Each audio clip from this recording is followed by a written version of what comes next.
1,22,50 per 10 gram mark. A lot of factors are driving prices at the moment. The first one being the weakness that we have seen in the dollar index and the expectations that are building around a September rate cut now. Earlier markets were not expecting a September rate cut, but now there are 95% chances of a rate cut in September, all because the US jobs market has been cooling, as has the trend been seen in the US jobs report recently for the month of July. And they have also revised the jobs growth lower for the last 3 months. So this has led to a lot of expectations of 2 rate cuts this year. Apart from that, the tariff-related uncertainties driving the safe haven demand for gold. Trump has recently announced additional 25% tariffs on Indian imports, apart from the previous 25% tariffs, which came into effect on 7th of August. So we still have some time window to negotiate and strike a deal, but still that has kind of led to a lot of weakness that has come in the Indian rupee, which is buoying the domestic gold prices. Alongside this, there is news that 1 kilogram in 100-ounce gold bars from Switzerland would be subject to import tariff, and that would stand at a figure of around 39%.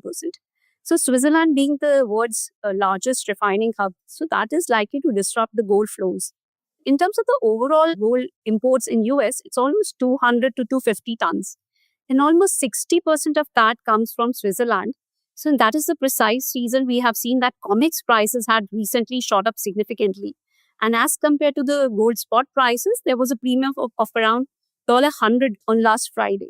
So it remains to be seen, because there has been some clarification from the White House that they will announce new ruling about clarification on the gold bars. So it remains to be seen. But then if it happens, it is likely to certainly impact and hinder the growth of gold market as of now. And it has affected domestic gold prices also, because we saw COMEX gold prices soaring to new record highs, even as the spot prices have not been able to breach the $34.10 per ounce mark. Alongside this, prices have recently given up some of the gains, because there are hopes that Russia and Ukraine are likely to strike a peace deal, because the White House is pressing for a peace deal with Ukraine. And the president of both the countries, Russia and US, are likely to meet on August 15 to negotiate an end to war in Ukraine. But then it remains to be seen. I don't see that this quick resolution would come in, and that's again going to prices. Yeah, if I can ask you, if you were to look at